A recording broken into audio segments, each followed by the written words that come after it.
I mean, because you've shared a lot. Like you started out with a traditional hybrid publisher. You saw no royalties. You and I Mhm. worked together. This was some time ago, like back, it Yeah. had to be back in like 2018, 2019.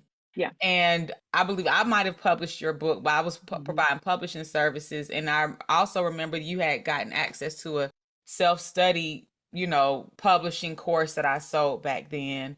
You went through some life challenges with your marriage, with relocating to Puerto Rico, then moving to Pittsburgh, having God confirm your move for you, to being laid off about a year ago, right? Mhm. To going full time in your own publishing company and helping others create content after having done it professionally, for others in their businesses. Now you're doing it in your business and you're charging for it. So you were able to leverage some of the same things that you learned and so from our time working together, and some of the same things that you've done in your business to now actually help others do in their businesses or do for others, and you're making double or triple the amount in one contract than you were making in your monthly, in a month's worth of pay on your job. Mhm.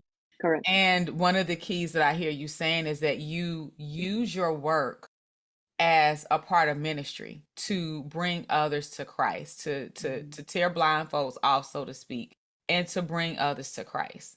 Correct. That's amazing. That's amazing. So, where do you see things go, and where do you see things going now in like the next 6 months as you are focusing on team building and scaling your business? Well, right now I'm taking account as to inventory as to what do I do physically every day that actually brings money in. So I want to promote my business. Most of my business comes through social media or word of mouth. But I find that a lot of those things that I spend a lot of time on does not bring income in. So, but I enjoy doing them.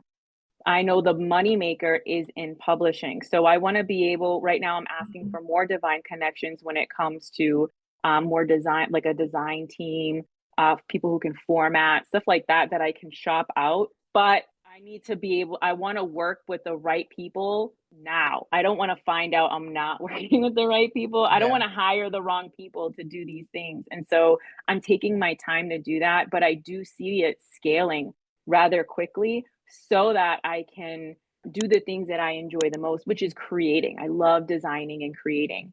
And so if I can just find the right people to work with when it comes to formatting, design, things like that, everything else will be smooth, and just learning how to charge appropriately Mhm. without overextending, because I still want it to be an affordable service, because new authors need affordable, they need, I mean, there are new authors that I've worked with that they paid 10 grand for publishing services, but they didn't have the creative liberty to do anything. They had Mm. like a certain amount of edits, and these are people, like one of them is a conservative beauty company. Well, everything needs to be an aesthetic for her, and that is not understood with some publishing companies. And so they broke off the one of them broke off their agreement, and they didn't refund any of the money, and she was 10, 12 grand in the hole. And I went and I published her book for free because I was like, I can't have this done to you. And I believe that was a seed that I sowed Mhm. to get more of the business that I have today. I've heard horror stories upwards of like people paying 20, 30, 40, 50,000 and not getting what they paid for. Like It's it's so bad. insane. And they're Christian. They're like self-professed Christian companies that are doing this too. And so I hate to see that. I want to be, an affordable thing, but I also want to be able to scale.